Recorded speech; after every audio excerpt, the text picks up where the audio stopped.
todos e a todas, sejam muito bem-vindos e bem-vindas aqui ao nosso canal no Instituto Capitalismo Consciente Brasil. Eu sou a Juliana e esse é mais um capítulo da websérie Capitalismo Consciente na Prática. Hoje eu vou conversar com uma pessoa que estou super empolgada, é o Léo Lima. Além dele ser o nosso conselheiro aqui no Instituto, ele também é um dos nossos associados de empresas associadas aqui. O Léo é químico industrial com MBA em Desenvolvimento Sustentável pela FGV.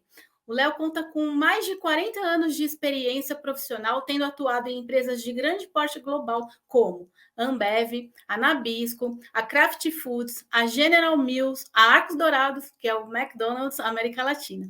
Atualmente, ele é fundador e CEO da Dreams and Proposal Consulting e apoia uma série de entidades sem fins lucrativos, como a Enactus Brasil, a One Young World Brasil, Refúgio 343, o Instituto Capitalismo Consciente, é claro, e Aldeias Infantis. Ai, estou aqui emocionada de falar com ele. Vou puxar. Ó, tô até errando aqui. Vem, Léo, desejar. Bem-vindo! Olá, Ju. Bom, super obrigado pelo convite para esse bate-papo. É sempre muito bom trocar ideias aí com você, com os amigos do Instituto Capitalismo Consciente e os amigos em geral que vão acabar escutando esse nosso bate-papo. Obrigado, muito obrigado aí por esse convite mais uma vez. Imagina, você é sempre muito bem-vindo, Léo. Tenho certeza que vai ser um bate-papo bem gostoso. Então, vamos lá, vamos começar. Conta pra gente por que você se aproximou do movimento. Olha, Ju, eu acho que nós estamos vivendo, ou seja, o mundo em geral e, obviamente, o Brasil também, as consequências de um capitalismo que ele já mostrou que ele já deu o que tinha que dar. Um capitalismo em que, lá atrás, ele foi idealizado como que as empresas elas gerariam lucros, né? Então, esse lucro geraria impostos e desses impostos eles seriam distribuídos para a sociedade como um todo. Eu acho que isso, ao longo do tempo, veio sendo, talvez esse conceito veio sendo desmaterializado e passou a ser visto como que as empresas tendo que crescerem, absorverem muitos resultados, automaticamente concentrarem muita riqueza e, eventualmente, os impostos gerados dessa taxação dessa riqueza, o que a gente viu foi um mau uso desses impostos e empresas muito grandes que começaram a ter resultados fantásticos para os seus acionistas, mas em detrimento da sociedade como um todo. Então, quando a gente tem o conceito de capitalismo consciente, que ele é um capitalismo em que ele vai justamente olhar todas as partes interessadas, ou um capitalismo para stakeholders, ou seja, em que todos da sociedade merecem atenção e distribuição dessa riqueza de forma o máximo possível equânime, obviamente me interessou, porque claramente eu sou um dos que acho que nós temos que ter mudanças muito drásticas na nossa forma de viver, e também considerando, né, que quando o capitalismo foi lá atrás, talvez, inventado como uma forma de gerar a economia, gerar bem-estar para as pessoas, nós tínhamos um planeta com menos pessoas. Então, hoje, um planeta que já tem 8 bilhões de habitantes como nós, que estamos conversando aqui, ele não suporta o capitalismo atual.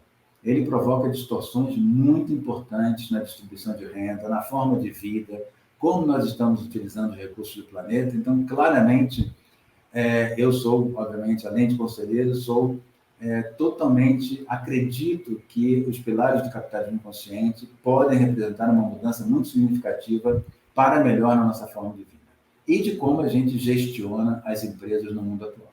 Muito obrigada, Léo. Maravilhosa a sua abertura. Mostra para a gente, né, o todo, né, do movimento como um todo, né, o propósito com o que você fala. E, enfim, muito obrigada por essa explanação. Acho que dentre todos os episódios que eu gravei, você foi o primeiro que colocou o movimento assim mais detalhado. Obrigada por essa contribuição aqui, conteúdo muito valioso. E vamos falar de práticas? Vamos falar um pouquinho de práticas? Conta para a gente as práticas da Dreams Propose.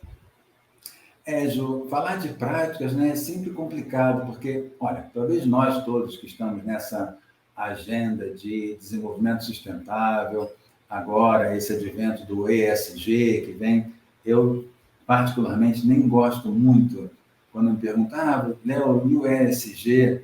Eu acho que ele acaba sendo mal interpretado, a origem dele vem do mercado financeiro, então é uma origem de que esse mercado financeiro, como ele ainda precisa passar por transformações muito importantes, eu sempre fico pensando, será que as pessoas entendem o real significado de ESG?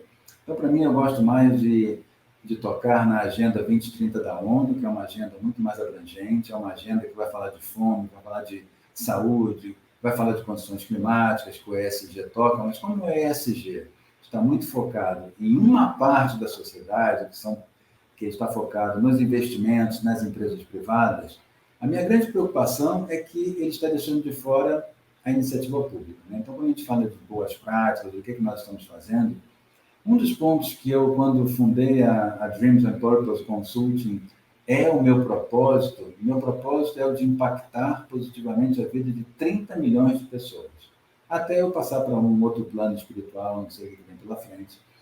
E quando me perguntam, Léo, por que 30? Porque veio num sonho e é um objetivo que parece inalcançável.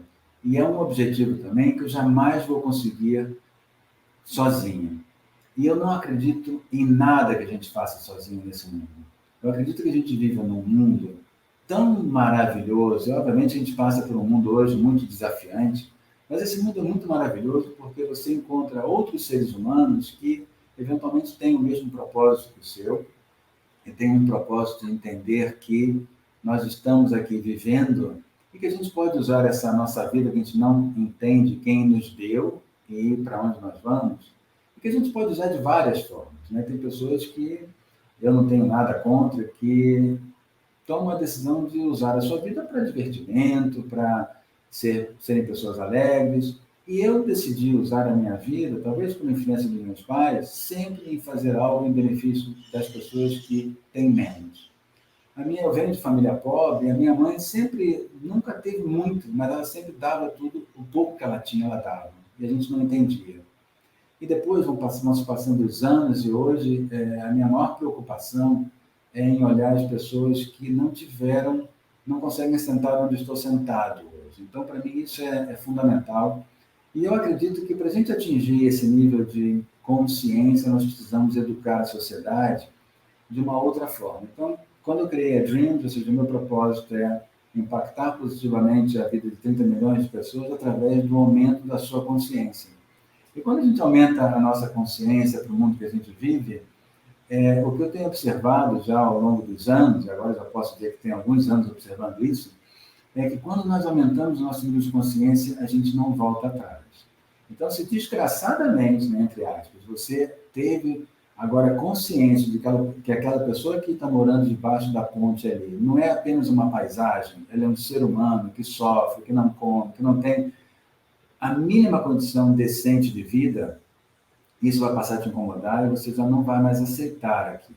Se você pode resolver, é um outro problema, mas isso passa a ficar na sua mente como algo que você diz, não, eu tenho que fazer algo por aquela pessoa, mesmo que não seja diretamente. Então, eu tenho procurado fazer isso, e você pode dizer que uma prática que eu adoto aqui na Dreams, é tratar as pessoas todas de forma equânime.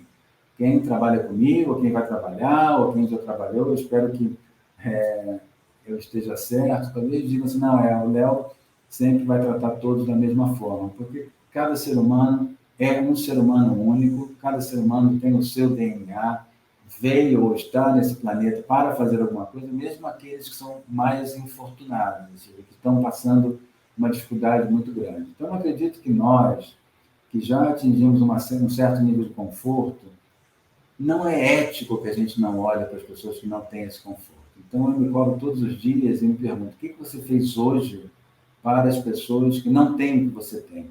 E não digo nem muitas vezes os bens materiais, que eles são fundamentais. Cada ser humano precisa ter um mínimo de dignidade na vida. E a gente sabe que hoje milhões ou bilhões de pessoas não vivem de forma digna e que seja da maneira mais modesta possível, não conseguem viver de forma digna. Isso é uma responsabilidade nossa. Mas falando de práticas que a gente tem aqui, então quando eu fundei a empresa, se eu estou nessa área de desenvolvimento sustentável, né, nessa arena desses temas, eu falei, bom, eu tenho que me associar aos movimentos que eu acredito. Né? Então, o Instituto Capitalismo Consciente foi o primeiro que eu me associei, né, Tenho a honra de ser conselheiro do movimento, que eu admiro muito, obviamente tenho amigos, tenho fãs dentro do movimento. Depois, me associei ao Pacto Global, ao Sistema B, ao IDESAN, à Enactus, ao World, ou seja, são todas instituições que eu procurei estar ao lado e procurando compartilhar experiência, ou compartilhar dúvidas, ou provocar, de modo que a gente consiga mudar a realidade que a gente vive. Eu acredito claramente que a gente tem, talvez na nossa curva de humanidade, a gente tem a sorte ou o azar, talvez, de estar num momento da nossa vida no planeta que ele é crucial. As decisões que nós tomarmos hoje, seja como indivíduos, seja como coletividade, vão nos impactar hoje e o nosso futuro. Eu não digo nem em relação ao item que é muito falado, como a mudança climática. É super mega importante. Não tenho dúvida de que eu acho que nós já deixamos de discutir, mesmo os céticos que ainda existem e ainda acham que a Terra é um quadrado, é plana, etc. Não sou contra, acho que cada um tem a sua liberdade de expressão e de pensamento, mas acredito que eles mais ou menos vão ver que a ciência está dizendo para a gente que não há correção nesse tipo de afirmativa e que cada vez mais nós estamos sentindo os efeitos dessa mudança climática, seja por tempestades mais fortes, inundações, secas em algumas áreas, e isso cada vez mais, se já as pessoas que não têm uma situação boa de vida são impactadas, imagina com efeitos climáticos ainda mais severos. Então, e o que acontece também é que os efeitos climáticos mais severos, quando eles atingem países em desenvolvimento, como eles têm, obviamente, mais recursos, os danos podem ser muito grandes, mas são recuperados mais rapidamente. Quando acontece esse mesmo tipo de evento em um país em desenvolvimento ou um país pobre, pode ser a destruição total desse país, como aconteceu no Haiti. Então, a gente tem que ter consciência disso, e a consciência de que, por ser um sistema fechado do planeta, o que eu emito de CO2 na China vai acabar no Brasil e vice-versa, ou na Venezuela ou no Haiti. E a gente tem uma comunicação, seja pelo ar ou pelo mar, em que tudo que a gente está fazendo de bom ou ruim em alguma parte do planeta, a gente vai acabar sentindo a consequência. Mas eu diria que, voltando a falar, se eu posso dizer práticas que eu tenho aqui na Dreams e que poderia compartilhar, na realidade eu não penso em ser exemplo, mas eu me cobro muito de que eu tenha consistência no meu discurso e na minha prática. E diria para vocês, para vocês, ou para todos que me escutam, que não é fácil, porque a começar pela casa, Eu aqui em casa tenho minha esposa, meus 2 filhos, e é uma catequese diária de como separa o resíduo, de como a gente não usa a quantidade de água que a gente tem que usar, que a gente está usando, como a gente diminui o uso da energia, como é que a gente reduz o nosso consumo sem, ou seja, ser talvez um monge budista, que a gente nunca mais compre roupas, etc. Também não sou um pregador de você não comprar nada, embora acho que cada vez compre menos coisas materiais para mim, mas da gente entender que a gente pode ter felicidade sendo em vez de tendo. Então, cada vez mais eu acredito que a gente precisa elevar a nossa espiritualidade, seja ela traduzida em qualquer religião, em qualquer sentimento. Aqui eu não vou... se me perguntar, irmão, qual é a sua religião? Eu não sei, talvez a minha religião seja universal, ou seja, eu sempre fui educado na religião católica, mas hoje eu acredito sim que existem forças, acredito sim que existe algo de espiritual que nos une, nos conecta. É muito importante a gente sentir a energia das pessoas, então, e também sentir, ou seja, que pessoas precisam de energia. Então, essa transmissão de energia cada vez é mais necessária. Então, eu acredito que eu acredito nisso.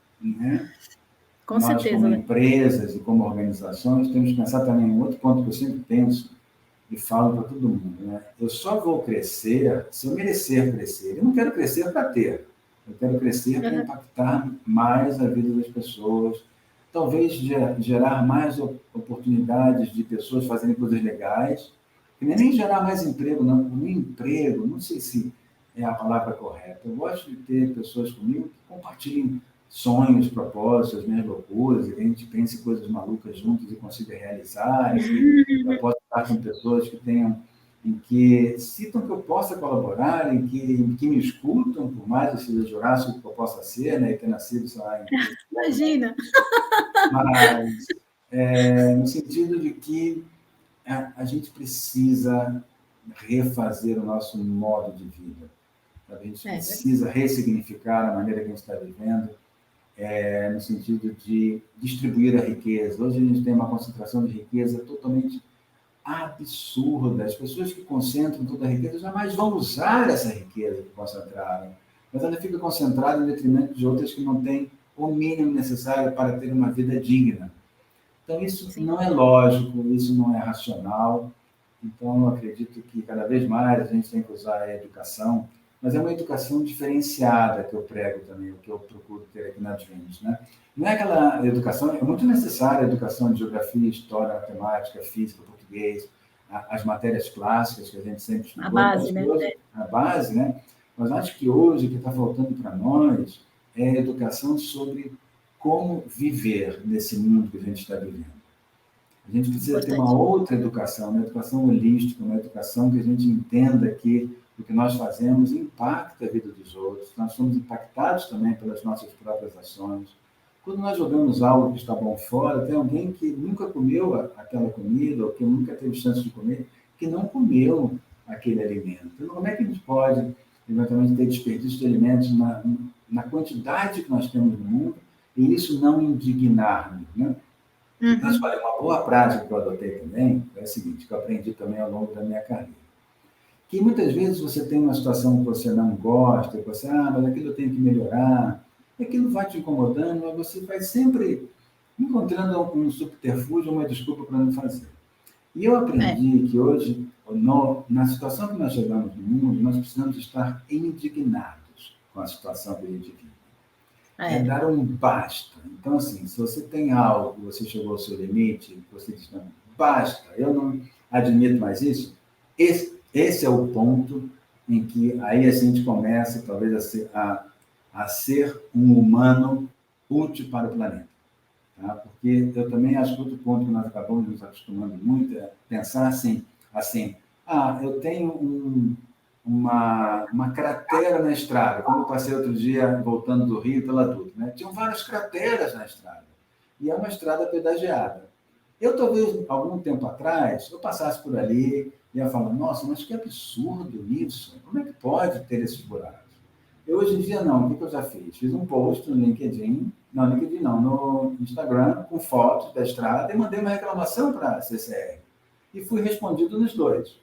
Não vi depois se eles tamparam os buracos, mas eles me responderam que iam tampar os buracos, que era por causa da chuva, mas que eles estavam atentos. Então, eu digo assim, que hoje em dia a gente não pode conviver mais. Esse é um exemplo, tá? Tem N outros, né? Eu nem quero aqui criticar a CCR, porque não cabe, né? Mas eu diria construtivo, um exemplo construtivo. É que cada um tem que tomar a responsabilidade de buscar resolver um problema. Então, imaginem, se todos que passaram por aquela estrada naquele dia tivessem enviado uma informação sobre o estado da cidade, automaticamente essa concessionária veria, bom, esse é um assunto muito urgente, várias pessoas podem ter acidentes naquela estrada, vamos fazer uma força-tarefa. Imagino que fizeram, porque, obviamente, não tem nada contra a empresa, muito pelo contrário. Mas se a gente começar a ter essa postura de cidadão ativo para tudo que a gente começa a ver, a gente realmente tem chances de mudança. Então, nós vemos, ou seja, pontos que nós podemos estar em desacordo no nível da empresa que a gente trabalha, das empresas que a gente convive, do município que a gente vive, em termos políticos, mas a pergunta que eu faço hoje, eu tenho tentado levar essa consciência para as pessoas, é que posicionamento você tomou? E você não precisa se posicionar longe de ser de forma raivosa, longe de ser de uma forma que seja não educada, né? Ou seja, longe de ser essas coisas que a gente tem visto na internet, etc. Não, de forma alguma, mas acho que a gente tem que cada vez mais se posicionar. Então, talvez uma prática que eu passei a adotar foi realmente o que eu vejo que não está bem, tenho procurado tomar alguma ação. E no Instituto a gente tem feito, acho que, ações muito importantes. Nós escrevemos já cartas para o presidente Lula, para o presidente do Senado, Então, eu acho que são práticas, aí eu diria que nem da Dreams, eu tenho feito de forma individual, mas práticas como aqui o Instituto vem adotando são altamente positivas, são posicionamentos construtivos. Então, quando nós escrevemos ao presidente Lula, nós dissemos a ele, olha, nós esperamos que o senhor leve em consideração essas pautas que são importantes desde a nossa visão. Ele pode concordar ou não, mas ele vai saber que nós acreditamos que essas pautas são importantes. A gente espera a resposta e acho que a gente teve a resposta do gabinete da presidência. Agora, imagine se todos os cidadãos e todas as instituições também tiverem essa postura. Aí a gente tem mais chance de mudanças positivas na sociedade. Com certeza, Léo. Sabe que eu sou sua fã, né, Léo? E agora, com você aqui pertinho de mim, falando tanto sonho bom, estou mais sua fã ainda do que eu já sou. Eu ficaria aqui, horas gravando com você. A gente tem tempo aqui no episódio. Lógico. Eu preciso encerrar, mas eu queria te pedir para... Não estava combinada essa pergunta, eu ia te perguntar da pandemia, mas eu vou perguntar uma coisa que não estava no roteiro aqui, vou te pegar de surpresa, que eu sei que vai vir do coração o que você vai falar. Que você deixe para que os nossos seguidores aqui, o pessoal que está assistindo a gente, uma mensagem sobre sonho. E olha, o seu sonho é tão lindo, eu gostei tanto de saber mais da sua história, bem lá do passado, sua família, sua mãe. Uma mensagem sobre sonho. Você pode deixar para a gente? Não, deixe sim, Júlio. Deixe para todos que nos escutam. Eu acho que quando a gente tem a impressão de que quando a gente vai crescendo, vai ficando mais experiente, ou mesmo assim, envelhecendo, a gente vai perdendo o direito de sonhar. Eu tenho lutado constantemente contra isso, para que seja justamente o contrário, para que à medida que a gente vá crescendo e vai entendendo que o mundo é como se fosse, vai colocando, sabe as capas da cebola, quando a gente faz assim, quando a gente põe muito casaco e entra num ambiente quente, vai tirando os casacos, né? Eu costumo usar essa metáfora como que a vida vai colocando casacos na gente, vai colocando capas de cebola, e lá no centro, lá no nosso coração, no nosso sentimento mais puro, ele está cheio de sonhos. Porque a gente nasce totalmente desprovido de censura, desprovido dessa realidade dura que a gente acaba enfrentando. Então, o que eu tenho procurado conversar com as pessoas é libertem os seus sonhos, independente da sua idade. Compartilhe o seu sonho. Tem tantos sonhadores e não tenha vergonha de sonhar. Ser um sonhador não é nenhum problema. O sonho não vai causar nenhum problema. Uma ideia nova não causa nenhum problema. Agora, a gente não pode ter medo delas. Então, quando eu sonhei criar uma empresa que ela se chama Sonhos e Propósitos, eles juntos a gente faz a mudança que o mundo necessita. Maravilhoso, Léo. Maravilhoso. Muito obrigada por reservar uma parte da tua tarde para gravar aqui comigo e para colocar depois esse conteúdo para todo mundo assistir a gente aqui no YouTube. Muito inspirador, muito carinho. Muito obrigada por você estar aqui comigo, com a gente, conosco. Eu que agradeço, Ju, sabe que eu sou um fã do Instituto, seu fã do trabalho que vocês todos têm feito, da querida Dani, do meu guru querido Hugo, de todos os conselheiros, de todos os participantes do Instituto, né? Conheço tantos, ou seja, acho que quem está aqui no Instituto tem algo que quer fazer de relevante para a sociedade, para o mundo. Então, muito feliz de ter participado com você. Muito obrigado pelo convite, tá? E espero que o pessoal sonhe mais. Através dos sonhos, a gente vai ter ideias inovadoras e vai poder ajudar a essa mudança que a gente tanto discute acontecer mais rápido. Acessando o nosso lugarzinho mais puro, né? O nosso coração, nossa essência, né? Muito bem. Muito obrigada. Gratidão. Tchau, e para você, um beijo enorme. Eu vou deixar você aqui do meu ladinho enquanto eu encerro. E para você que está assistindo a gente aqui e não conhece ainda o Movimento Capitalismo Consciente, olha só, uma ótima oportunidade para você entrar lá no nosso site, o link está aqui no descritivo do vídeo, e se associar na categoria embaixador. É gratuito, você não paga nada e tem um monte de conteúdo bacana para você conhecer, aprimorar, estudar, enfim, todo o conteúdo de capitalismo consciente que a gente faz aqui com muito amor e carinho. Aproveita, se inscreve aqui no canal, ativa o sininho para receber as notificações e a gente vai ficando por aqui por hoje. Léo, um beijo enorme, mais uma vez. Tchau, querida.